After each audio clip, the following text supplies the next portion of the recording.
Assalamualaikum warahmatullahi wabarakatuh.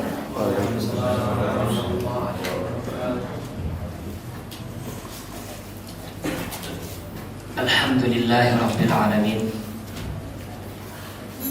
Hamdan yuwafi ni'amahu wa yukafi'u mazidah. Ya Rabbana lakal hamdu wa lakal syukru kama yanbaghi li jalali wajhikal karim wa 'azimi sultanik.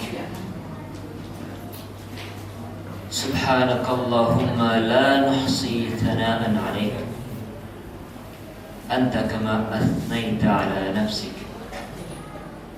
Allahumma salli wa sallim wa barik ala sayyidina wa habibina wa qudwatina wa maulana Muhammad wa ala alihi wa ashabihi wa man sara ala nahjihim ila yaumiddin. Amma ba'd. Qala Allah Ta'ala ya ayyuhalladzina amanu ittaqullaha haqqa tuqatih wa la tamutunna illa wa antum muslimun. Sadaqallahul azim.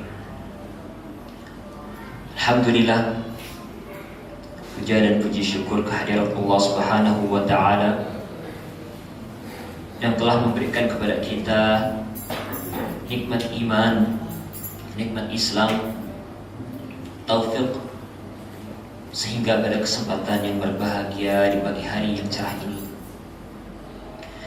Allah dapat membangkitkan kita dari kematian kecil kita, mengumpulkan kita di masjid yang mulia ini, di Mushola An-Nur. Mushola An-Nur yang dengannya An-Nur itu, manusia itu akan berbeda di hari kiamat kelak. Ghurran muhajjalin, kata Nabi SAW, yaitu wajahnya, tangannya, kakinya akan terlihat bersinar di antara makhluk-makhluk yang lain karena bekas wudu, karena rajin salat.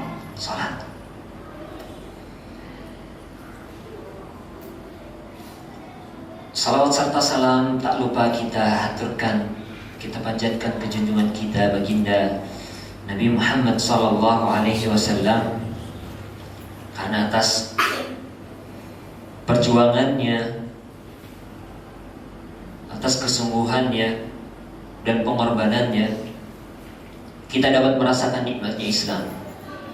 Islam dapat sampai kepada kita pada hari ini dengan wajahnya yang sempurna, dengan wajahnya yang indah. Qad ballaghal amanah, qad addal amanah, wa balaghal ummah, wa addar risalah, wa qad ballaghal ummah, wa addar risalah, wa nasahal ummah.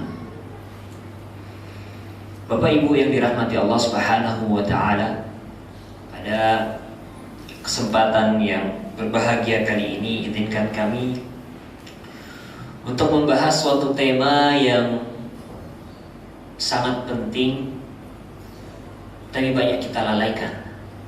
Suatu tema yang menjadi tema yang diangkat oleh para nabi yang diutus, baik itu Nabi kita Muhammad SAW ataupun nabi-nabi sebelumnya, yaitu tazkiyatun nafs.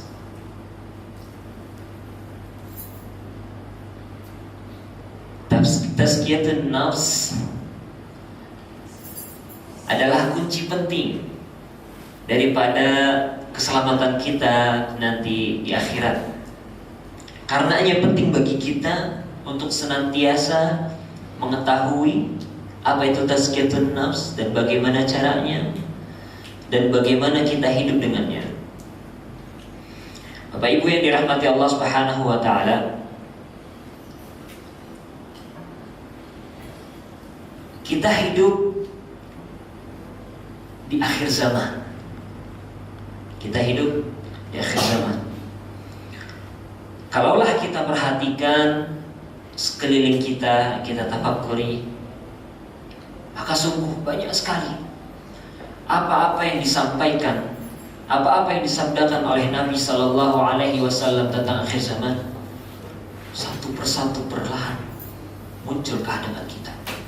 Satu persatu kita alami. Tanda-tanda tersebut ada yang sudah terjadi, ada yang masih terjadi, dan ada yang akan terjadi. Contoh hal yang sudah terjadi adalah contohnya misalnya keluarnya api Hijaz. Itu keluarnya api Hijaz yang sangat besar, sampai-sampai menerangi punuk-punuk unta yang ada di daerah Basra. Salah satunya lagi adalah contoh hari kiamat yang sudah muncul adalah terbelahnya bulan.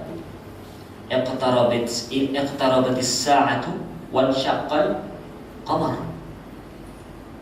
Di dalam Al-Quran Allah berfirman, sudah dekat waktunya kiamat dan terbelahlah bulan.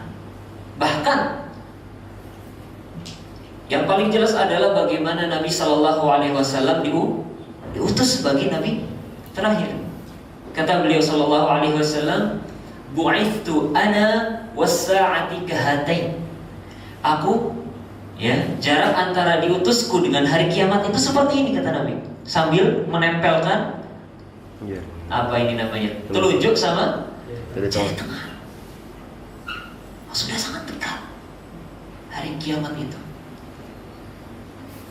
Ini adalah contoh-contoh tanda-tanda kiamat kubro yang sudah terjadi, Bapak Ibu sekalian. Adapun contoh-contoh daripada hari kiamat kubro yang masih terjadi dan kita lihat setiap harinya adalah sebagaimana yang disabdakan oleh Nabi Sallallahu Alaihi Wasallam di hadis Jibril ketika ditanya apa itu tanda-tanda hari kiamat, beliau bersabda, antalidal amatu rabbataha. Yang pertama adalah banyaknya para hamba sahaya yang melahirkan tuannya. Hadis ini dipahami bahwa ketika banyak hamba sahaya yang melahirkan tuannya, berarti terjadi banyak perbudakan. Kalau banyak perbudakan berarti banyak peperangan. Jadi arti dari arti dari hadis ini adalah bahwa di antara asyratus sa'ah, di antaranya adalah banyaknya peperangan. Sekarang banyak apa sedikit ibu-ibu sekalian, bapak ibu sekalian? Banyak sekali peperangan.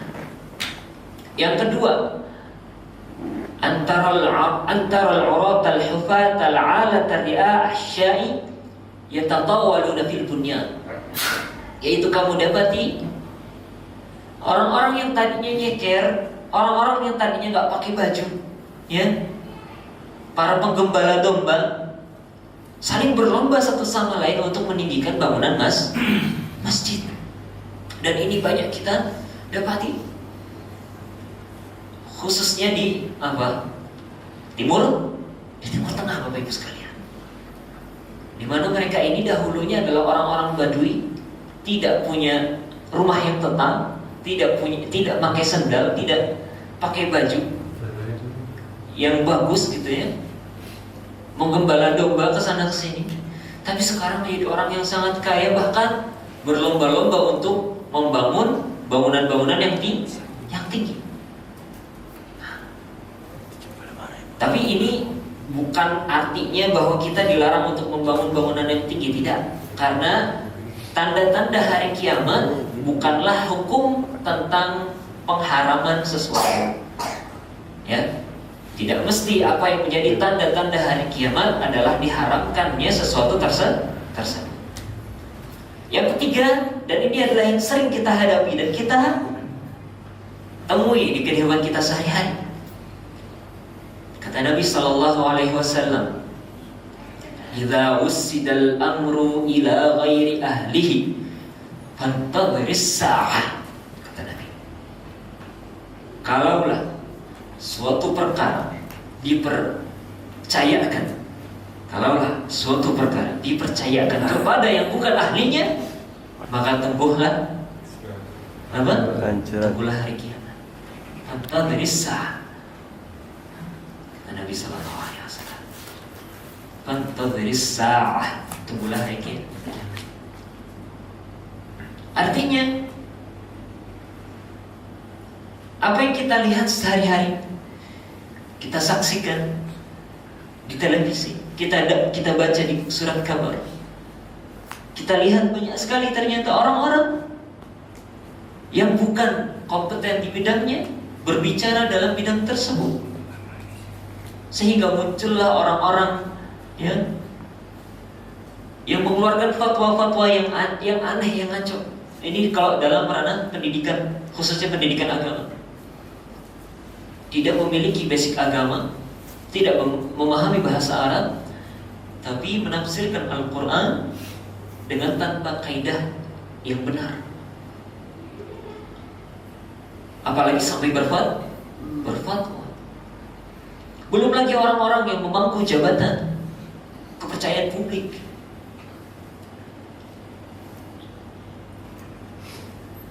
Maka ini akan menyepelekan amanah tersebut. Nah, ini salah masyarakat juga. Salah masyarakat juga karena tidak jeli, karena mempercayakan suatu amanah kepada yang bukan ahlinya. Maka ini menjadi tanda-tanda hari kiamat yang masih berjalan sampai sekarang. Dan ini kita hadapi, kita lihat setiap harinya. Tanda-tanda ketiga adalah adalah tanda-tanda dari hari kiamat yang akan terjadi. Nah, ini seperti contoh turunnya Dajjal, lalu turunnya Al-Masih Isa bin Maryam, keluarnya Ya'juj dan Ma'juj dan seterusnya, keluarnya Dukhan dan seterusnya. Bapak Ibu yang dirahmati Allah Subhanahu wa taala, jemaah salat subuh musalla An-Nur. Banyak dari kita paham sebenarnya, banyak dari kita mengetahui kabar-kabar tersebut. Tanda-tanda hari kiamat tahu, banyak dari kita tahu. Sudah enggak asing di telinga. Banyak dari kita tahu, tapi sedikit dari kita yang meyakini. Sedikit dari kita yang meyakini. Apa tanda-tandanya sedikit dari kita yang meyakini? Karena banyak dari kita masih lalai. Banyak dari kita masih lalai daripada mempersiapkan hari kiamat. Tidaklah bermanfaat asyratus sa'ah, disebutkan yang tanda-tanda hari kiamat, kalaulah kita tidak dapat mengambil pelajaran, tidak dapat membuat kita mempersiapkan diri.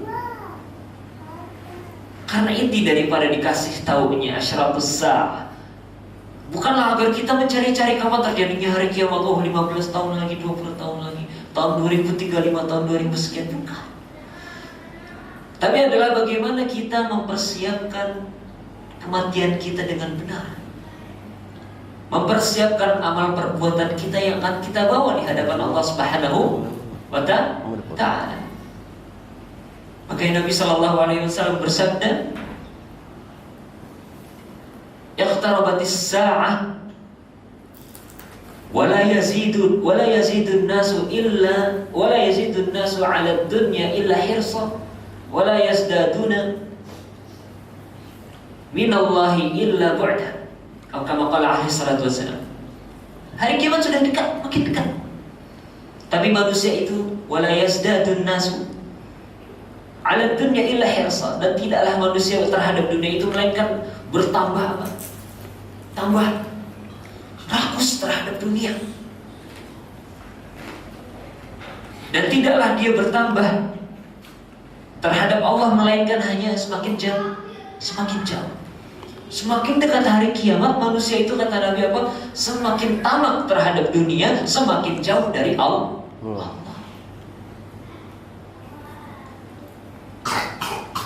Berarti pengetahuan kita tentang hari kiamat tidak membuat kita lebih baik.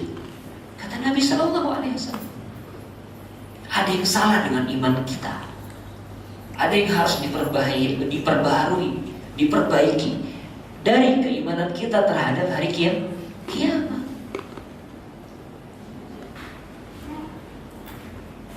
Karena seandainya nih, Bapak Ibu sekalian, misalnya ada anak kita, besoknya ujian.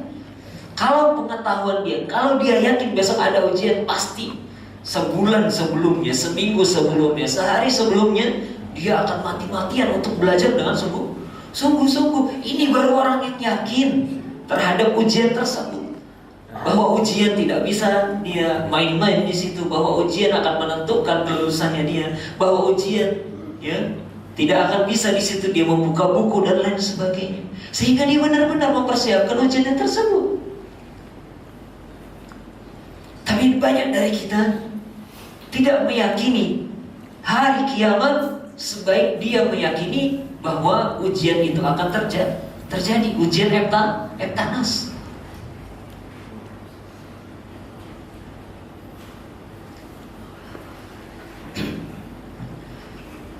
Keyakinan yang benar, Bapak Ibu sekalian, adalah keyakinan yang bisa membuat kita tergerak. Disebut yakin gitu ya, at-tasdiqul jazim adalah apabila kita gara-gara iman tersebut bisa bergerak, melakukan amal. Ini baru yang namanya at-tasdiqul jazim. Sebagaimana definisi suatu iman. Apa itu iman? At-tasdiqul jazim bi anna Allah kadza. Yaitu keyakinan yang sangat tajam, yang sangat kuat, yang menancap, yang bahwa Allah seperti ini dan seterusnya. Itu adalah definisi iman. Tapi tidak cukup sampai di situ. Adalah harus keimanan tersebut membuat orang tersebut memiliki suluk, memiliki perangai. Seperti misalnya kita nih melihat, ada air itu dingin. Kalau kita haus, pengennya minum air. Itu karena keimanan kita terhadap air itu benar. Keyakinan kita bahwa air itu dingin adalah benar. Kalau kita melihat api, tentu kita akan menjauhi. Karena keyakinan kita terhadap api itu benar. Begitu juga harusnya hari kiamat. Pengetahuan kita terhadap hari kiamat haruslah benar. Bahwa dia adalah hari pembalasan, bahwa dia adalah hari tidak diterimanya amal perbuatan, bahwa dia adalah hari di mana yang bisa menolong kita hanyalah iman. Harusnya keyakinan ini membuat kita berubah. Maka Bapak Ibu sekalian, ayo kita lihat diri kita. Sampai hari ini umur kita berapa? Yang umurnya 20 tahun, bagaimana sholatnya, bagaimana bacaan Qur'annya, bagaimana baktinya terhadap orang tua. Yang umurnya 30 tahun, bagaimana tanggung jawabnya terhadap keluarga. Yang umurnya 40 tahun, bagaimana dia kebermanfaatannya di masyarakat. Yang umurnya 50 tahun, bagaimana dia mempersiapkan kematiannya. Umurnya 60 tahun, bagaimana dia menjemput ajal. Ini harus sudah kita persiapkan Bapak Ibu sekalian. Kita harusnya takut menghadapi suatu kematian, bukan karena takut matinya, tapi karena takut apa? Khawatir bekal yang kita bawa itu belum cukup. Maka mumpung masih hidup, persiapkan dari sekarang.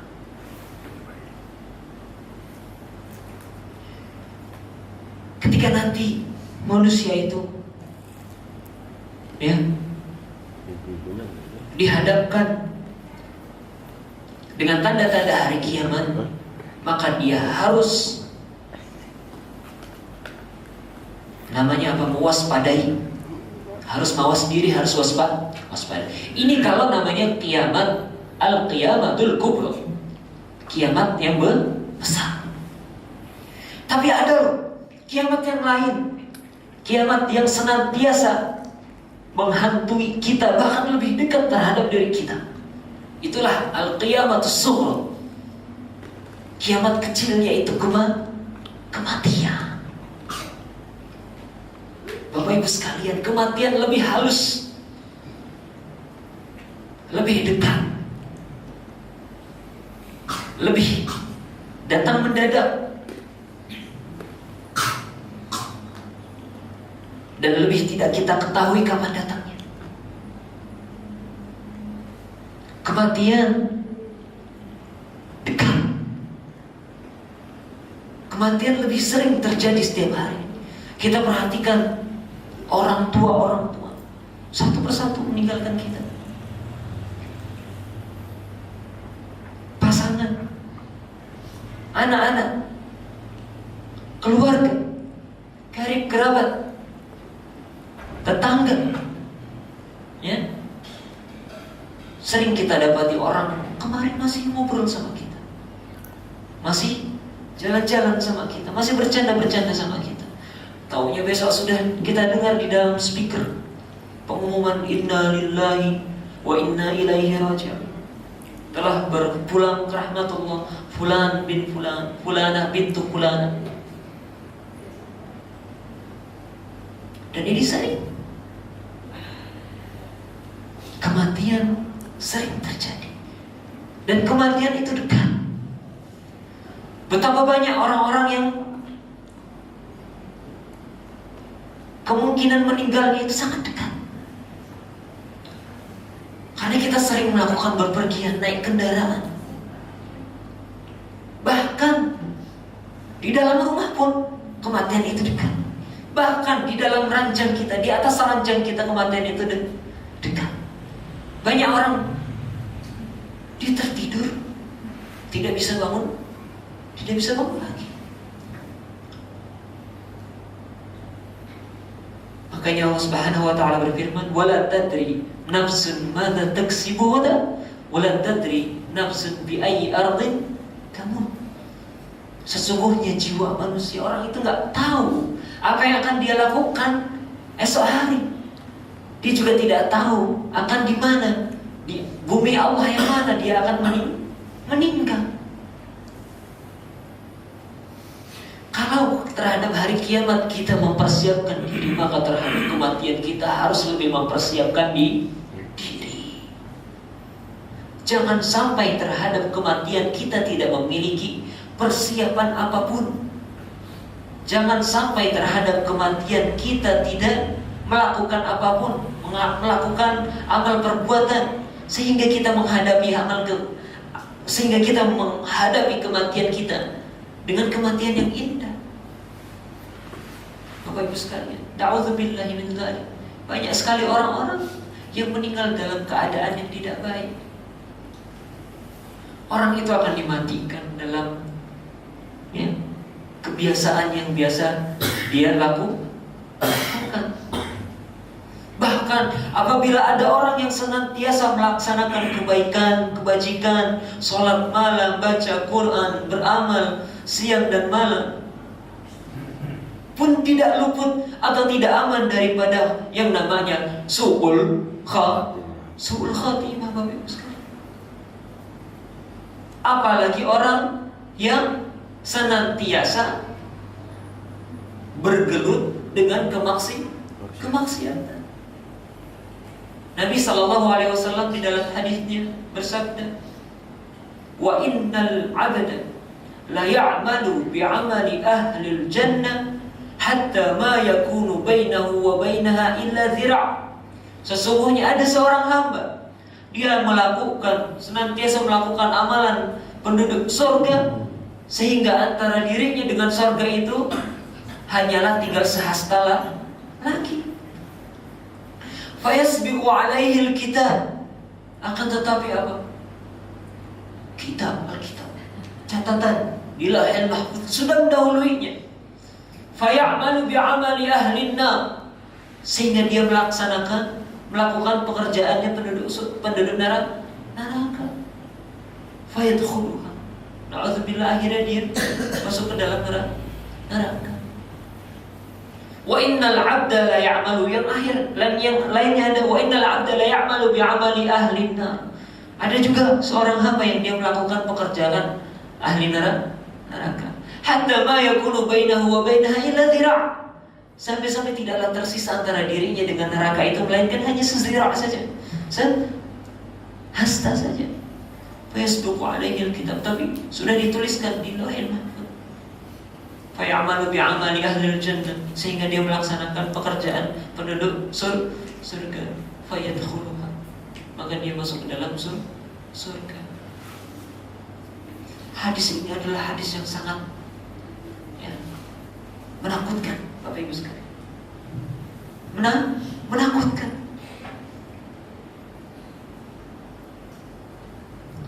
Karena apa lagi yang bisa kita andalkan? Kita tidak bisa bertopang terhadap diri kita, bahkan terhadap amal perbuatan kita, untuk selamat dari api neraka dan untuk masuk ke dalam surga. Yang bisa kita andalkan adalah rahmatnya Allah Subhanahu wa ta'ala. Bas.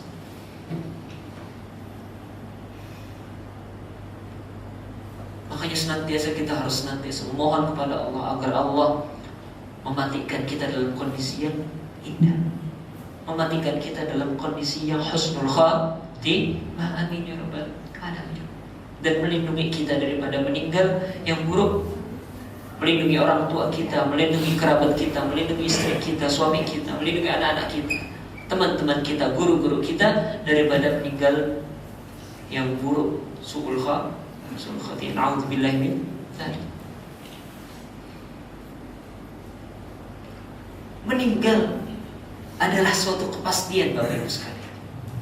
Meninggal adalah suatu kepastian, kondisi di mana kita akan menghadapi segala sesuatu sendirian saja. Tidak ada suami yang selama ini kita andalkan, atau istri yang selama ini kita andalkan. Tidak ada orang tua, tidak ada anak-anak yang selama ini membantu kita. Tidak ada karib kerabat yang selama ini memberikan kepada kita jalan kemudahan. Tidak ada teman-teman yang selama ini memberikan kepada kita bantuan-bantuannya. Tidak ada itu semua. Tidak ada harta kita yang selama ini kita andalkan untuk menyokong kehidupan kita. Tidak ada jabatan yang bisa kita gunakan sebagai tameng bagi diri kita pada hari kematian kita. Pada hari kiamat itu kita akan melaksanakannya semuanya sendiri. Tidak ada pertolongan orang lain. Yauma yafirrul mar'u min akhihi, hari di mana orang-orang itu akan meninggalkan saudaranya. Wa ummihi wa abihi, dia juga akan meninggalkan ibunya, juga bapaknya. Wa sahibatihi wa bani, juga istrinya, juga anak-anaknya ditinggalin semua. Karena kenapa? Likulli imri'in minhum yawma idzin sya'nun yughni. Setiap orang itu akan disibukkan dengan urusannya sendiri. Akan sibuk memikirkan dirinya sendiri. Boro-boro dia mikirin orang lain. Dirinya juga tidak selamat. Dirinya juga tidak ada yang ngejamin. Inilah kondisi di hari kiamat kelak. Setiap orang akan mempertanggungjawabkan amalnya sendiri di hadapan Allah Subhanahu wa ta'ala, tanpa wasilah, tanpa bantuan, tanpa ada yang bisa kita andalkan kecuali satu. Allah berfirman, yauma la yanfa'u malun wala banun, hari di mana tidak bermanfaat lagi harta dan juga anak-anak, illa man atallaha biqalbin salim, melainkan orang yang datang ke hadapan Allah dengan hati yang salim, hati yang bersih. Kenapa Allah menyebutkan di sini? Pendengaran kita, hati kita, kulit kita, semua organ kita, kaki kita akan dimintai pertanggungjawabannya oleh Allah Subhanahu wa ta'ala. Kalaulah jasad kita ini tidak benar, kalaulah amal perbuatan ini yang kita laksanakan itu tidak benar, maka akan celaka kita di hari kiamat kelak. Tapi kalau benar, maka akan selamat kita. Maka untuk menjadi benar, kita tahu apa yang harus kita benahi pertama kali, yaitu hati. Hati, Bapak Ibu sekalian, punya, karena dia raja, maka dia punya apa? Pasukan. Maka dia punya apa? Pasukan. Pasukannya ada dua. Yang pertama adalah berkaitan dengan pikiran, yang kedua adalah berkaitan dengan amal perbuatan. Karena manusia itu gak lepas dari dua perkara ini. Ketika dia ingin beramal, maka dia harus berpikir. Pikiran itu munculnya dari hati. Jadi ada 3 tahapan tuh. Dari hati, lalu berpikir, lalu dari pikiran akan menjadi suatu amal perbuatan. Nah, keburukan, penyakit, kotoran-kotoran itu bisa muncul di dua pasukannya hati ini. Imma masuknya lewat amal perbuatan, imma masuknya lewat pikiran. Kalau masuknya rusaknya itu di amal perbuatan, maka masuknya dia lewat jasad. Kalau rusaknya, penyakitnya itu masuknya lewat pikiran, maka dia masuknya lewat akal. Jadi penyakit hati itu bisa masuk lewat dua perkara, lewat amal perbuatan maupun lewat pikiran. Akibat hati yang rusak, yang tercemar, yang terkontaminasi penyakit, maka amal perbuatannya menjadi rusak. Begitu juga pikirannya.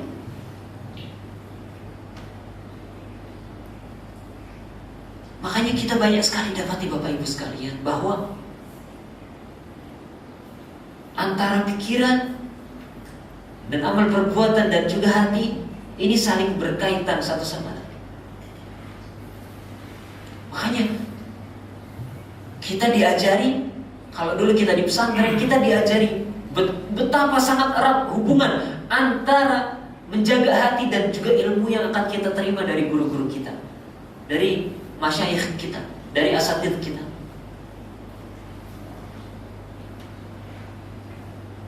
Bahkan ya, di dalam suatu bait syair yang kita sering dengar, Imam Syafi'i bersenandung bagaimana?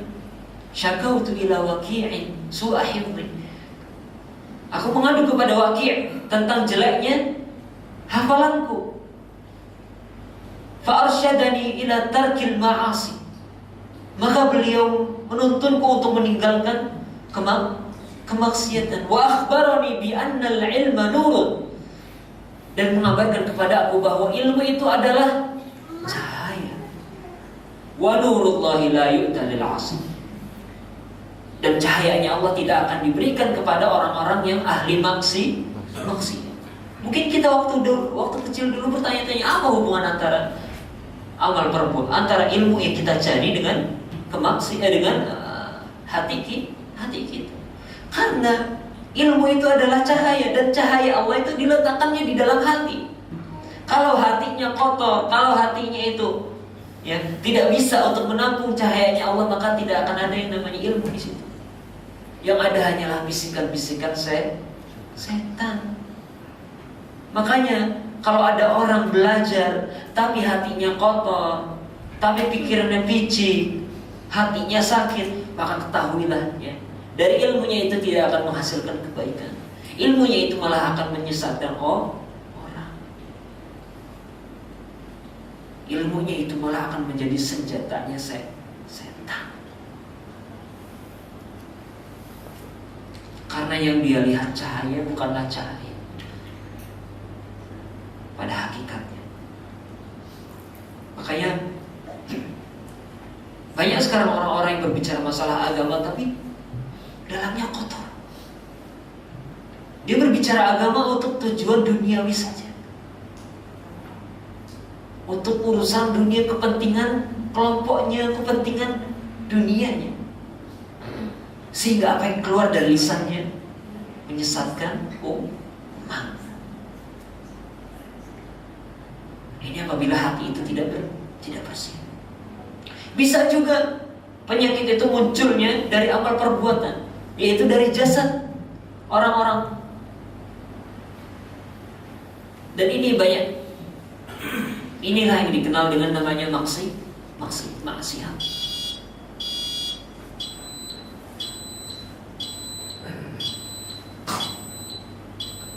Kemaksiatan pangkalnya adalah syahwat, kesyirikan, kesesatan dalam berpikir pangkalnya adalah syubhat.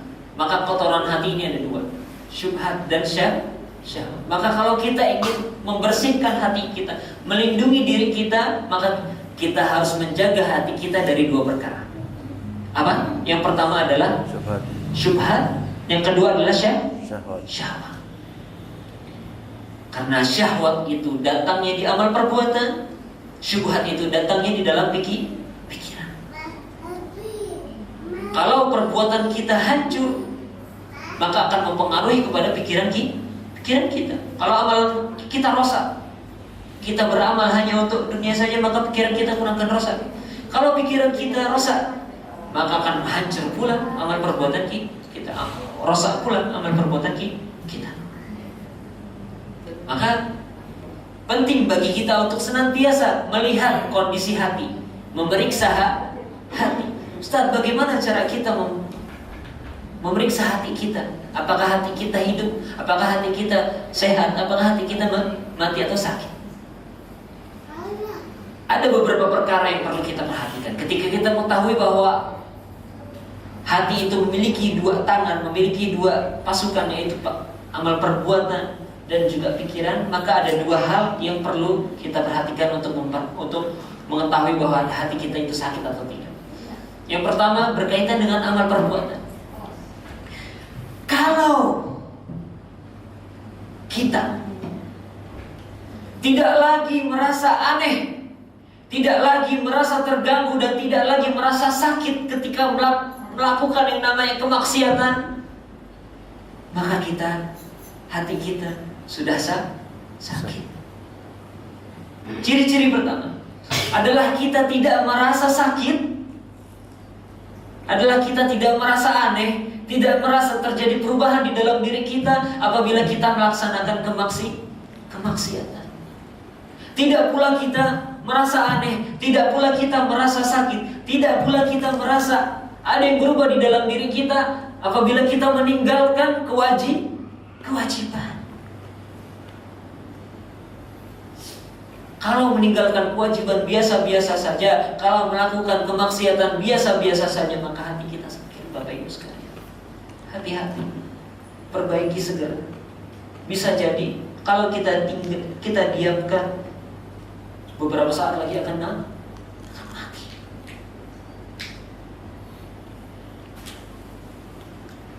Maka hati kita harus kita perhatikan. Karena apa? Jasad yang mati, dia tidak akan lagi bisa merasakan sakit. Apabila dicolek, dia tidak terasa. Jasad yang sakit, apabila dicolek, maka dia tidak akan merasakan dengan benar. Hidung, kalau dia sakit, dia tidak akan bisa mencium, tidak bisa akan membedakan antara bau yang wangi maupun bau yang busuk. Begitu juga amal perbuatan kita, jasad kita. Kalau dia sakit hatinya, maka dia tidak akan lagi terasa perbedaannya antara melaksanakan kemaksiatan dan juga ketaatan kepada Allah Subhanahu wa taala. Na'udzubillahi min dzalik. Dan kita berlindung kepada Allah agar senantiasa membersihkan hati kita, Bapak Ibu sekalian, sehingga terasa benar bahwa beramal taat itu lezat dan bermaksiat itu adalah pahit, pedih di dalam hati. Kita tahu dan kita akan jujur terhadap diri kita. Siapa di antara kita yang merasakan pahitnya, getirnya, perihnya suatu kemaksiatan tersebut, dan bagaimana lezatnya ketaatan kepada Allah, beribadah kepada Allah. Masing-masing kita tahu. Sehingga masing-masing kita tahu siapa di antara kita yang hatinya sakit atau sehat. Ada pula di antara tanda-tanda dari sakitnya hati seseorang, yaitu yang berkaitan dengan pikiran, yaitu apabila ada orang tidak lagi merasa ada yang berubah di dalam dirinya, Tidak ada lagi merasa sakit di dalam hatinya, perih di dalam hatinya apabila dia memikirkan atau mendengar kejahilan-kejahilan, kesesatan-kesesatan. Apabila ada orang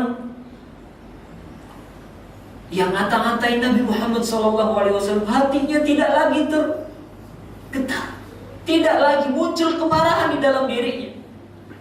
Ini hatinya mati sudah.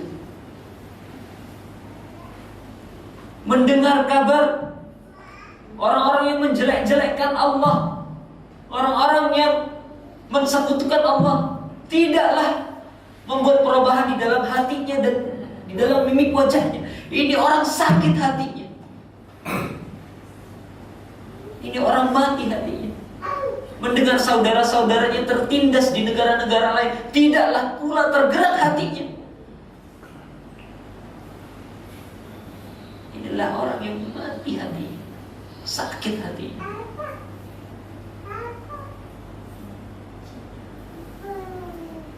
Maka Bapak Ibu sekalian, hati bisa kita ukur, bisa kita periksa. Bagaimana kondisinya? Adalah dengan kita bermuhasabah. Hasibu anfusakum qabla an tuhasabu. Hisablah diri kalian sebelum diri kalian dihisab. Al-yawm amalun wal hisab. Hari ini adalah hari ada amal tapi gak ada hisab. Tapi besok setelah kita meninggal, hisabun wala amal. Yang ada hanya hisab, tidak ada amal. Kita belum terlambat Bapak Ibu sekalian. Allah Subhanahu wa taala masih memberikan kepada kita kesempatan untuk memperbaiki diri kita, mentazkiyah hati kita, mengulang kembali.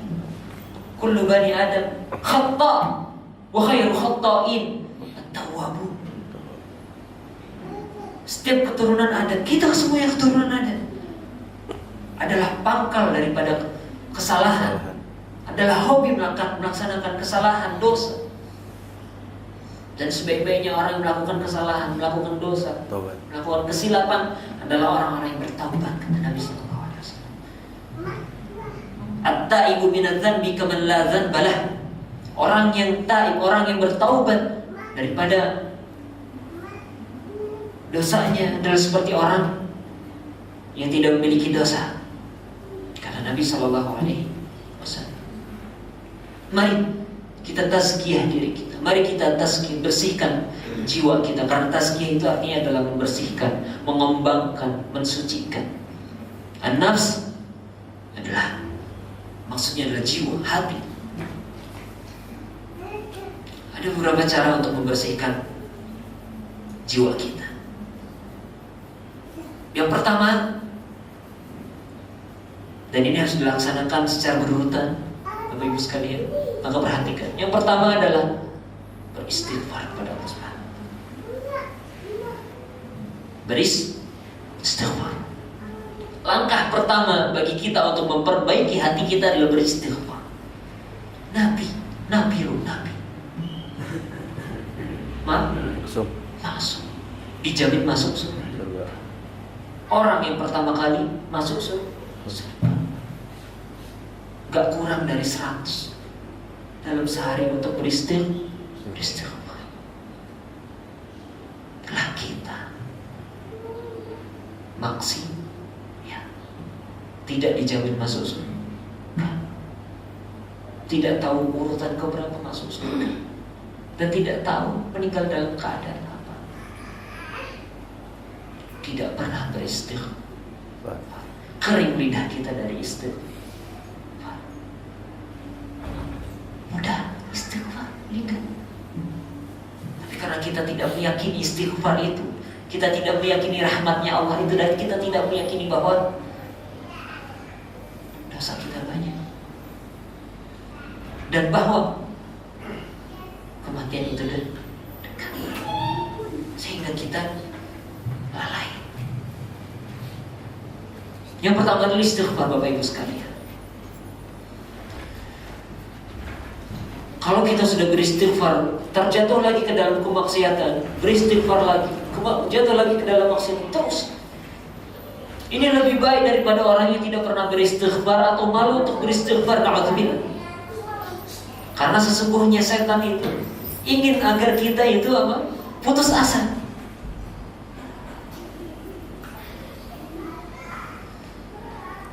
Al-Hasan ibnu Ali radhiyallahu anhu pernah ditanya, enggakah kita malu gitu sama Allah? Kita bermaksiat, melakukan dosa, lalu kita istighfar, kayak gitu aja terus ulang-ulang. Kata Hasan Al-Hasan,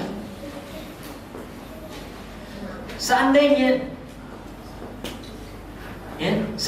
kita itu apa? Malu atau melakukan itu, malu untuk beristighfar kepada Allah, maka setan itu apa? Zafar minna. Dia sudah menang terhadap manusia.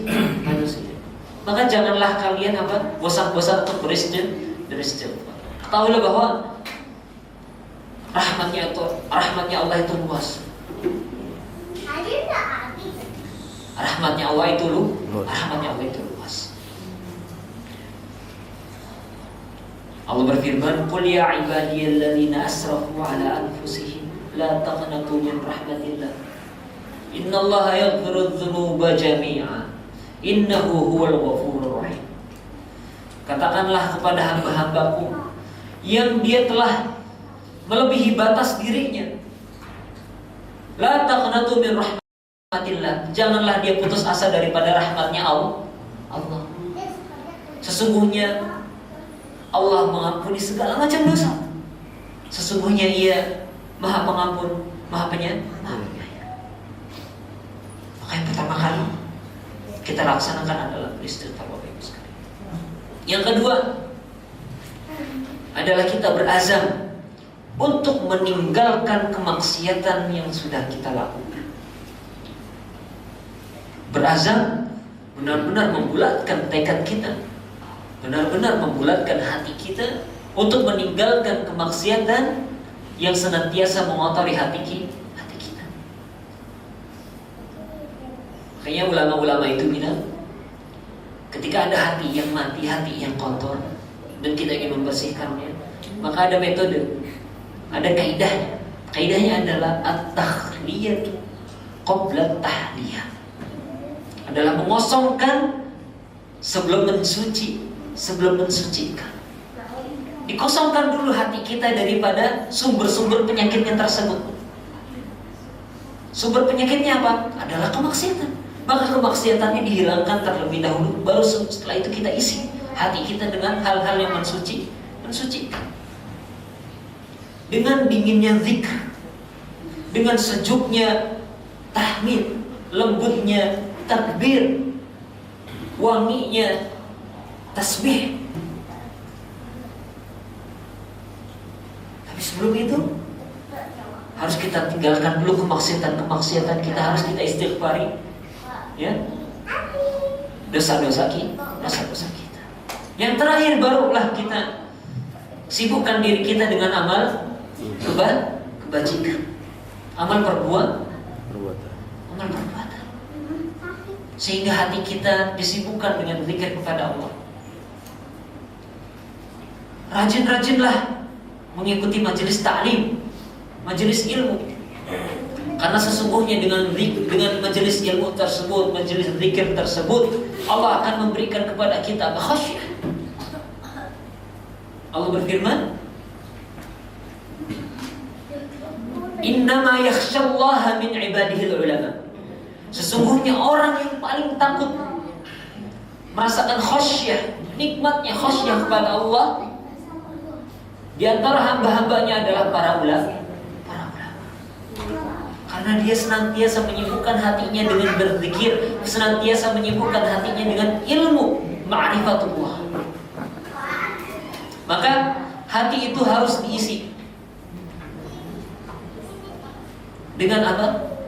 Yang pertama adalah dengan ma'rifatullah, mengetahui Allah, mengetahui, mengilmui ilmu-ilmu tentang Allah, mengetahui sifat-sifatnya, nama-namanya, kewajiban-kewajiban kita kepada Allah Subhanahu wa Ta'ala. Setelah itu orang kalau sudah dibersihkan hatinya seperti itu, maka dia perlahan akan naik derajatnya dari yang tadinya muslim kemudian mukmin, akan naik derajatnya menjadi seorang muhsin. Makanya Nabi SAW ketika ditanya apa itu tazkiyatun nafs, kata beliau apa? Apa itu tazkiyatun nafs, kata Nabi SAW? An ya'lamal 'abdu anna Allah 'azza wa jalla ma'ahu haitsu ma kana. Agar seorang hamba itu mengetahui bahwa Allah itu senantiasa bersama dengan dirinya dimanapun dia itu berada.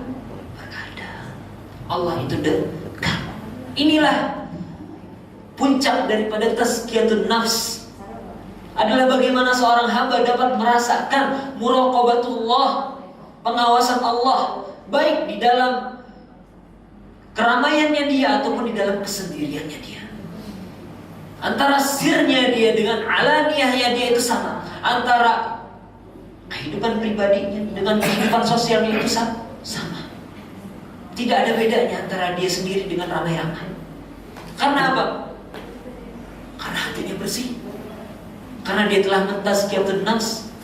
Karena dia tahu bahwa Allah senantiasa membersamai dia, senantiasa mengawasi dia di dalam kondisi apapun.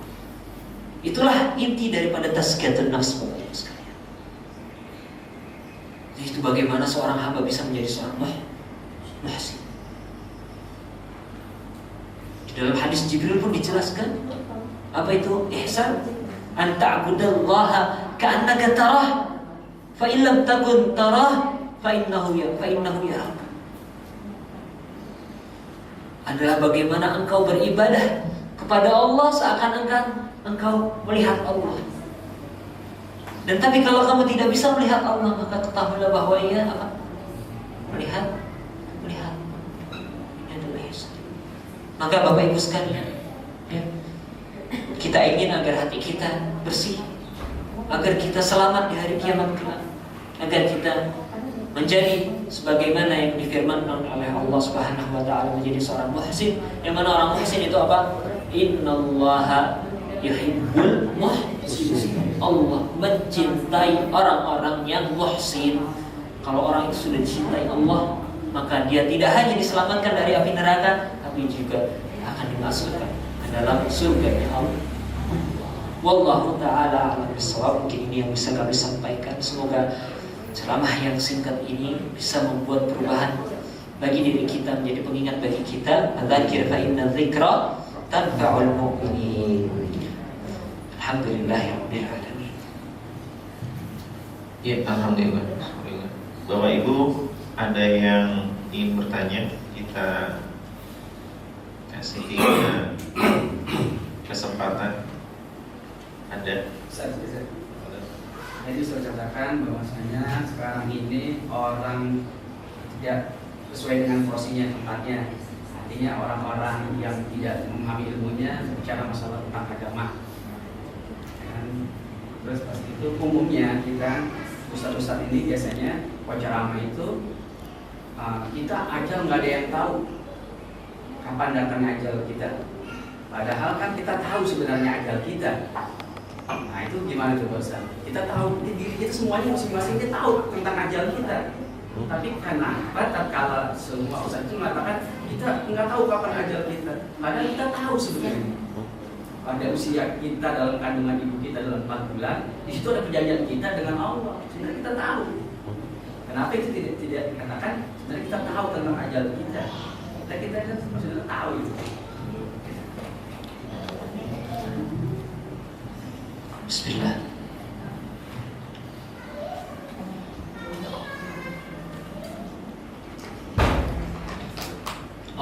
Nabi SAW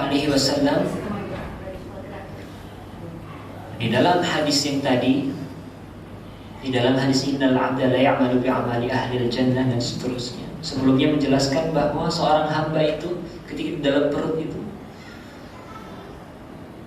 Allah kirimkan malaikat untuk mencatatkan beberapa perkara. Amal ajalnya, kemudian apa? Amal perbuatannya, kemudian apa?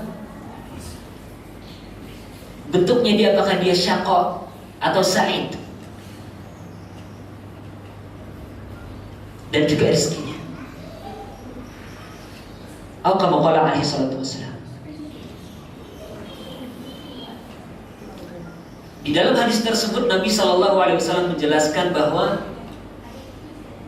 kitabah telah ditetapkan. Fayamuru farsala alaihi al-malak fayamuru bi arba'i kalimat bi katbi amalihi wa ajalihi wa syaqiyyun aw sa'id, atau kama qala alaihi salatu wasallam. Kata-katanya bi katbi, yaitu untuk menuliskan urusan-urusannya dia. Ajal manusia ini sudah ada. Ajal manusia ini sudah ada. Terlepas bagaimana perbedaan para ahli akidah tentang apakah ajal itu satu atau banyak. Ini terjadi khilaf di antara Mu'tazilah ataukah Ahlu Sunnah. Di mana Ahlu Sunnah mengatakan bahwa ajal itu satu. Adapun Mu'tazilah, yaitu firqah yang sudah tidak ada sama sekali, mengatakan bahwa ajal itu banyak.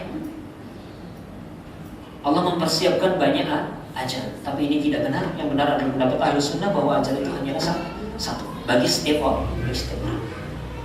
Pengetahuan manusia terhadap ajal adalah pengetahuan ijmali, pengetahuan yang secara ijmal saja. Secara ijmal, kalau ijmal bahasa Indonesia, secara umum. Seperti pengetahuan manusia bahwa hari kiamat itu hak. Karena kenapa? Contohnya gini, kita diwajibkan untuk mengimani adanya hari kiamat, bahwa was-sa'atu haq, bahwa hari kiamat itu apa? Hak, adanya. Benar adanya. Sedangkan kaidahnya begini. Suatu keyakinan tidaklah benar apabila melainkan dia didirikan di atas ilmu. Sedangkan ilmu adalah pengetahuan. Maka tidaklah benar suatu keyakinan melainkan dia mengetahui perkara tersebut. Tapi kita tidak mengetahui hari kiamat. Kita tidak mengetahui hari kiamat. Apakah lantas keyakinan kita terhadap hari kiamat ini batal? Ternyata tidak. Karena Allah tidak mentaklif seseorang melainkan apa yang sanggup untuk dia laksanakan. Maka dari sini kita bisa mengetahui bahwa ternyata keilmuan yang diminta oleh Allah Subhanahu wa taala untuk membangun suatu keyakinan, contohnya adalah keyakinan dia terhadap hari kiamat, adalah keyakinan yang ijmali. Keyakinan atau pengetahuan yang ijmali, bukan tafsili, bukan secara terperinci. Yang ijmali apa? Terperinci apa? Yang ijmali atau yang umum itu adalah pengetahuan bahwa hari kiamat itu akan datang, bahwa kematian itu akan datang.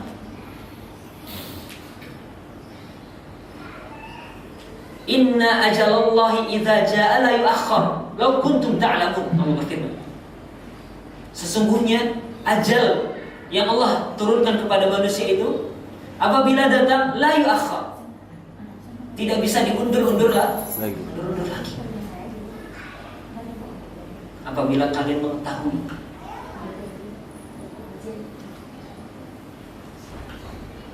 Bin Walid menghabiskan umurnya berperang. Meninggalnya di mana? Di atas kasur. Tapi ada lagi yang namanya mutanabbi, seorang penyair. Tidak ada hubungannya dengan peperangan. Matinya ketika dia sedang dalam perjalanan dirampok. Akhirnya mengharuskan dia untuk berperang.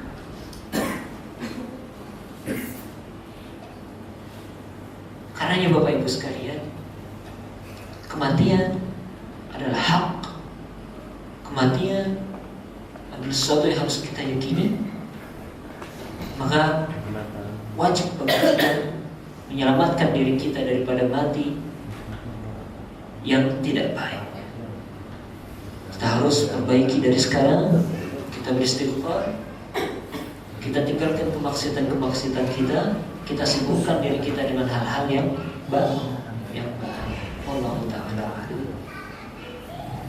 Ada satu lagi, Bapak Ibu isinya ada yang bertanya? Imam. Ibu ada nanya? Ada. Bapaknya ada satu lagi, satu kesempatan lagi. Sudah? Ya, cukup. Sudah cukup ya, Ustaz. Ada ditutup dengan doa, Ustaz. Alhamdulillah Bapak Ibu sekalian, semoga Allah Subhanahu wa taala memberikan kepada kita husnul khatimah. Amin. Semoga Allah Subhanahu wa taala memberikan kepada kita ladzatul ibadah, lezatnya beribadah, wa murral ma'asi, dan pahitnya bermaksiat. Dan semoga Allah Subhanahu wa taala memberikan kepada kita taufiknya, berikan kepada kita kemudahan dalam kita menjalani kehidupan kita di dunia, mengumpulkan kita dengan keluarga kita, dengan saudara-saudara kita, dengan guru-guru kita, dengan orang-orang yang berbuat baik kepada kita di jannah, bisa bermajelis seperti ini lagi. Mari kita Bapak dan Ibu sekalian beristighfar, astagfirullahaladzim, astagfirullahaladzim. Alhamdulillahirabbil alamin. Hamdan na'im, hamdan syakirin, hamdan yuwafi ni'amahu wa yukafi mazidah. Ya Rabbana lakal hamdu wa lakal syukr kama yanbaghi li jalali wajhikal karim wa 'azimi sultanik. Allahumma ighfir lana wa liwalidina, Allahumma ighfir lana wa liwalidina warhamhum kama rabbawna shighara, wa li jami'il muslimina wal muslimat wal mu'minina wal mu'minat al ahya'i minhum wal amwat innaka sami'un qaribun mujibud da'wat ya qadhiyal hajat. Allahumma taqabbal minna salatana wa qiyamana wa qu'udana wa takhashshu'ana wa tabarru'ana ya Allah. Allahumma ya Allah ya Rabbi ya dzal jalali wal ikram. Ahyina ya Allah bil iman wa amitna 'ala ash-shahadah wa amitna 'ala al-iman ya Allah ya rabbal alamin. Rabbana hab lana min azwajina wa dhurriyyatina qurrata a'yun waj'alna lil muttaqina imama waj'alna lil muttaqina imama.